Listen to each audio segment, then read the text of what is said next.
everyone. It's Jeanette Martin, owner of MYBC Consulting, and I'm going to say the virtual owner of the MYBC Virtual Bookstore. And that's where I love books. I love meeting authors of books. I love sharing books that I've read that I don't know who the author is, but I think it's important that we share when we learn something. So you can go on to MYBC Consulting /bookstore, and you can see I'm up to about 45 different books from nonfiction to fiction and everything in between. So I'm excited tonight because Vanessa was referred to me by Jennifer Lyell, of someone I should get in contact with because she's got a book. And when your book came in, I'm like, wow, this is a topic that I never even heard about. So let's start, first of all, welcome Vanessa Woodburn. Where are you in this incredible world? I'd love to know where people are actually physically chatting with me from. And let's get into a little bit about your journey, about writing this book. Okay, thank you, Jeanette. So nice to meet you. And yes, I thank Jennifer too for introducing us. I live in Mississauga, Ontario, which is a city right next door to Toronto. Yep, know it well. I'm from London, Ontario, so I know it well. Most Canadians would. And I am the author of a book called Bounce Back, Reclaim Your Life After a Concussion. I have a copy of it right here to show you. Interesting. I know what a concussion is. Okay, I can be smart enough to know that a concussion is a blow to the head. Yes. But explain to me why this book and where the story came from. Yeah, well, a concussion is a blow to the head, or actually a blow to the body. It's caused by forces of acceleration or deceleration on the head or the body, like think of either hitting your head on something or like a whiplash kind of effect that causes stretching and shearing of the brain, and that's what causes a concussion. It's considered a mild traumatic brain injury. Science is evolving daily on how to diagnose and treat concussion, so that's very exciting. And the hopeful message coming out now is that they are considered a rehabilitatable, treatable injury. So I'm one of the success stories of someone who had a serious concussion, and I am recovered. Thank you. And yeah, the book is about sharing my story of how it happened, and then my healing journey as well, because my concussion happened 5 years ago. I was overseas, actually. My husband and I were on this beautiful cycling vacation in Italy to celebrate our 20th wedding anniversary with some friends. And I had a really bad crash on my bike near the beginning of that trip, and ended up with a concussion and some other injuries as well, and hospitalized over there for a couple of weeks, actually. But even when I got home, I found that at that time, there wasn't a lot of information about how to move forward with it. My primary care doctor, he did some tests in his office, and they had already ruled out anything really serious like a skull fracture or a brain bleed in Italy. So we knew everything was intact, which is important to always rule out those kinds of things.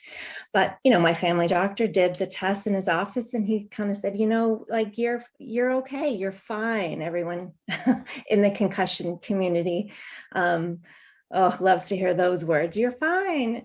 And then that's when it gets scary, because for some people, the symptoms linger and persist for weeks and months, and you certainly don't feel fine. It's an invisible injury, so that makes it challenging. Okay, so if we can just pause there for a second, because as I like to say, there's a couple of things I want to unpack there. Yeah. So when you say an invisible injury or lingering symptoms, can you tell us a couple of three, what that looks like? Yeah, so physical symptoms for me were headaches, dizziness, some vestibular and visual disturbances, a real sensitivity to noise. Some people have a sensitivity to light. There was cognitive fatigue, like just really simple things making me tired. That's what I mean when I say that. And also probably the biggest concern that I had, and I have heard this from many other people as well, is a feeling like the executive function of the brain, they call it, for me was compromised for a time. That's things like decision making, prioritizing, those tasks that you do every day that you give zero energy or attention to because they're automatic, and then all of a sudden everything required so much thought, and it was frustrating, and that led to a lot of anxiety when it felt so difficult. Even like things like grocery shopping, putting things away when I got home, remembering how to categorize things and where would they go and what was like that, and really simple things, but that were difficult. And so what prompted you to go a little, to go deeper, let's just say deeper into your own healthcare or in health journey, back to, to quote your book title, to bounce back? Yeah. So if your primary caregiver, and don't us women really don't, when we ever say we were fine, we're never fine. We're never fine. We're never fine. Never believe a woman who says that. Yeah, if they say they're fine, that's just like, you need to get out of my space right now, because things aren't fine. So how did you go from, okay, Vanessa, you're fine, to go, okay, I'm pulling my own string back to my health? That's a good way of putting it. Well, interesting, funny enough how things in life happen. So my concussion happened in 2016. 6 months prior, I had enrolled back in school to get my certification as an integrative health coach. So that this was a program that really focused, and this is a passion of mine, that really focused on integrative, holistic kind of care. It's like, okay, let's help people feel really healthy and well, because we're paying attention to everything about them, not just one symptom. So I was in the middle of studying this when my accident happened. And luckily, the really content heavy part of my program I had completed. The last 6 months were more of a practicum. But it really helped me navigate this journey, because I was like, okay, well, now I have to be my own health coach through this, right? And I made sure that I felt really good with the practitioners that I stuck with. Like if I felt like someone was dismissing me or not listening, then I would move on.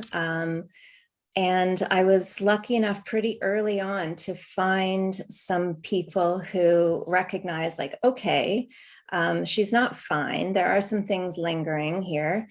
And I was referred to a concussion management clinic where there was a physiotherapist who was working there, because concussions are considered a rehabilitatable injury now. Often you'll find that it's these rehab professionals who are treating concussions. And this physiotherapist did a really, really good job at like doing an assessment and like looking at all the different symptoms. I think there was like 60 categories that she asked me to give a rating on. Like it was crazy. But we were able to get closer to the heart of it there. And she was able to help me with a lot of the more physical, or I'll say medical kinds of things. And then what was lingering months later was more of the feeling of the emotional setback of it. It was like when you're rattled like that. And I think this is true, what I have learned in speaking to people, for perhaps anyone who's gone through a really serious health or life crisis. It really rattles you, and you wonder, like, who am I now? And what does normal even look like? And I found I had to really focus on that self-awareness and mindset kind of piece to start feeling really healthy and well again. Oh my gosh, there's so much here. how about your immediate support system? How did, hubby of 20 years kind of step in and recognize when Vanessa said she was fine and she wasn't fine? Or your immediate family, how did they play, or what was their part in your journey? Yeah, I think my husband really took his cue from me, Okay. and he trusted my values in the sense that he knew I was going to want to get to the heart of it and really do my best to solve this. So I wasn't working at the time. My plan that fall was to launch my business as a health coach. So I had to take a step back for a time to heal and get better. But yeah, my husband was very good at just listening and being, I call him my rock and my soft place. He's kind of like all those things. And I have three kids. They're all in their mid to late teens now, but at the time they were younger. So yeah, this was a lot for them. But I had a wonderful, and I do have still a wonderful circle of friends and family that were really good. And I had to learn to be okay with asking for help, Mm. and then receiving it, right? I find there's two skills there. There's the learning to Yeah, ask for wow. help, and then Yes. there's just the humbleness and the gratitude of, okay, they love me, they want to help me. It's okay for me to receive this, and there'll be a time for me to give back and to share with people later. But right now, at that time, it was time for me to receive, and that was a big lesson as well. That's pretty powerful to be able to share. Because can you just help me right now? Yeah. Is when you said is a different head space, pardon the pun there, is can you just help me right now? And then to be that open receiver, to flip that to go, yeah, I truly need that help. There in itself, that's almost like the story here is understanding of the two different hats that you had to wear there Yeah. in order for you to get on with your journey and continue on with your journey. So if we can kind of go to the book just a little bit, is there Yeah. chapters in the book at all? Yes, Can you, there are. can you share a couple of the titles of your chapters? Yeah, in fact, one of the titles of the chapters is just what we were talking about Oh, great. I'd love to, uh, if you're willing to read a couple of pages or your favorite chapter in the book relating to. oh, okay. Well, there's one chapter that's called "Help." It's time to ask and receive. The the intention of the book was kind of to lay out the tracks that I had learned to put out for myself and to follow to heal and to recover and to get better, and what I learned along the way. So I wrote it to be like a message of hope and the possibility and potential that you can reclaim your life again, and you can get back to feeling capable and confident after a concussion or any other serious life crisis like this. I'm trying to So what find are it. so what are some of your chapters? What are some of the titles Yeah, of okay, your just a chapters? second. I'm going back to the beginning here. The first chapter is just kind of lay everything out and share my story.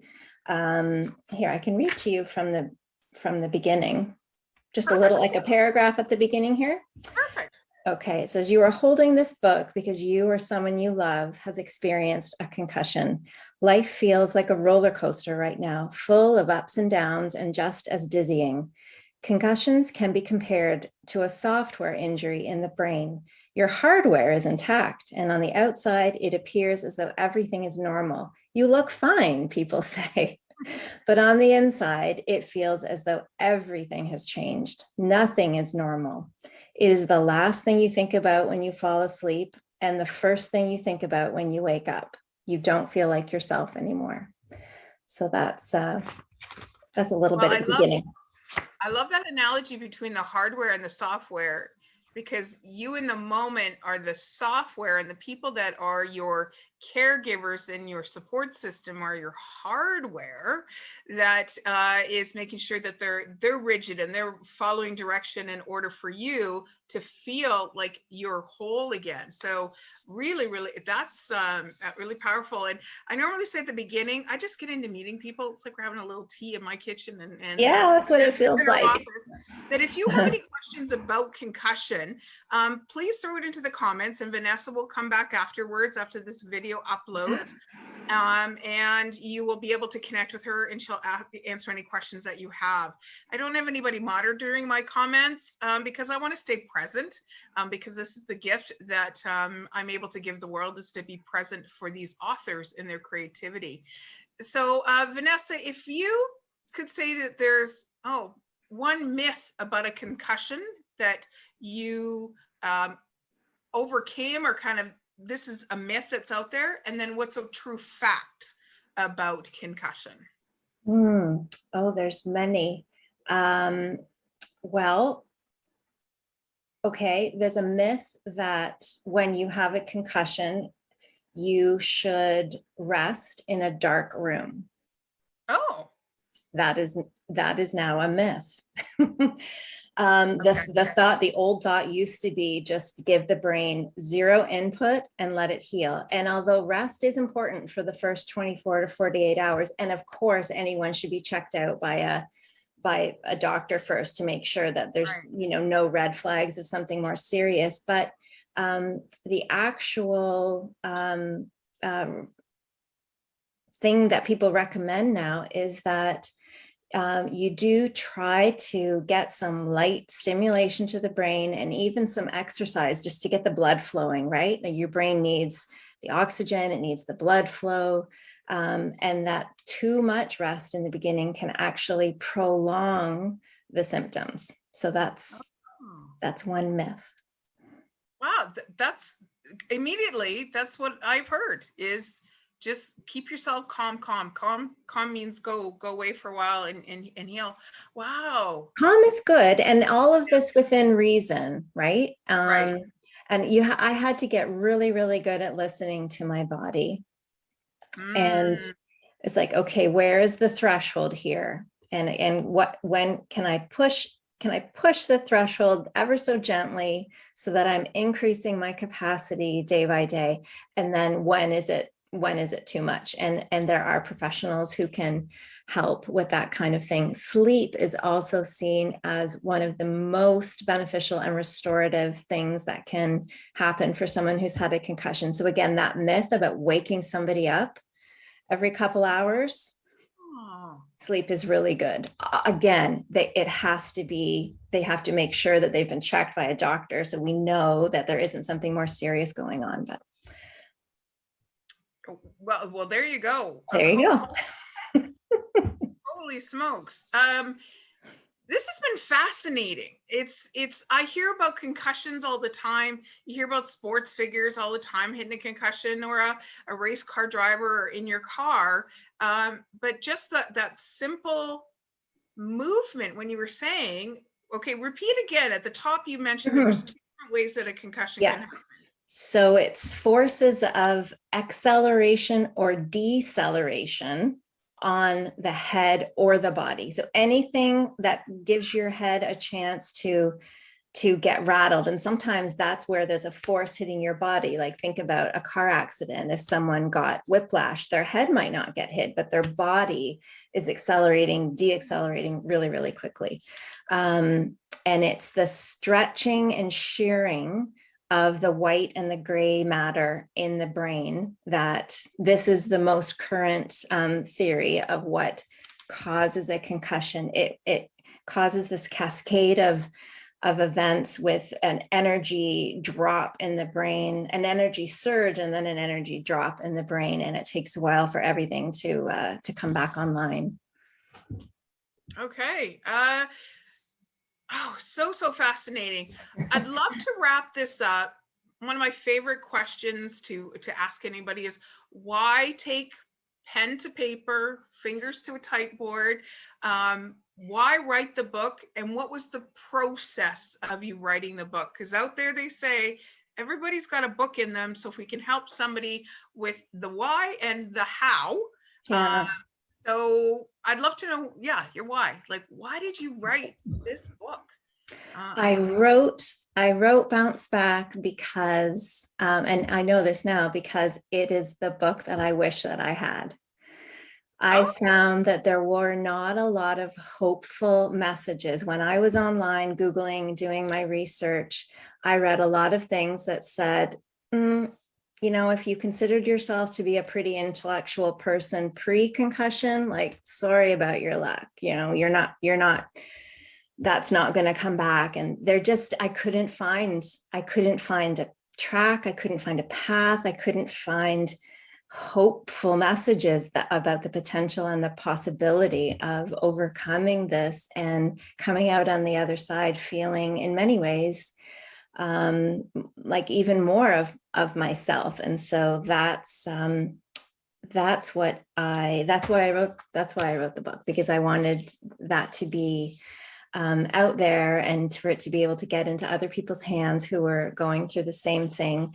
I wrote the book with a coaching program called the Author Incubator. That was a fabulous experience for me about 18 months ago. And the coach I worked with just helped me get really, really clear on you know, who the book was for and how to lay it out in a way that made sense and how to like pull out everything that was in me to get it on the paper. It's fantastic. So how long was the first word down on a piece of paper to the book being published? From first word down on the paper to ebook being published was 6 months. 3 months to first draft, rough draft manuscript, and then another 3. And this is a very intense program. That's what I signed up for. I knew that. And then so there was 3 months until finished manuscript, rough draft, 3 more months of editing, then published the ebook on Kindle on Amazon. And then it took about a year for the print. Not quite that much. Another 6 months after that, when I had the print copies. And actually, the print book is available today in stores for the first time. So that's something too. I think this is awesome. This is an awesome opportunity. So I'm so glad the universe aligned for us that today was the launch of your actual book. Me too. That's special. Book. So I'd like to thank you so much for sharing your story. And the last question I will ask is, who is this book for? Who is this book for? This book is for someone who knows that there's a way to get through this and to get to the other side. And they're just looking for someone to hold their hand and say, I've been there, I've done this, I know the way, come with me. You can do it. That's who this book is for. There you go, guys. So that almost is just about every medical professional out there or someone who's in rehabilitation. There's a lot of who's that I can think of that would benefit from having Vanessa's book. So thank you once again to Jennifer for connecting us up. I just so love my connections and how they understand what fuels my my life and how I like to share and what I can do in 2021 and beyond. So take a look. Vanessa's book, the e-version is up on my website right now that you can download. Shortly, we'll get the URL up there so you can, or we'll throw the URL if it's available on Amazon into the chat afterwards. And let's support Vanessa. She went through a lot in order to create a book that's going to have a lot of meaning and a lot of hope for people out there. So thank you so much for being on the MYBC Virtual Bookstore Author Series. And stay tuned. And guys, I have to let you know, I just booked, I have authors every single Tuesday night until July the 8th. Wow. So I am so happy to share these stories with you. Thank you, Jeanette, so much. It was so lovely to meet you, and thank you for this opportunity. Oh, you're most welcome. Okay, everybody. So have a good night. Grab a good book, cup of tea, snuggle in. You just don't know what you're going to learn until you read it. Enjoy the night. Bye-bye. Bye.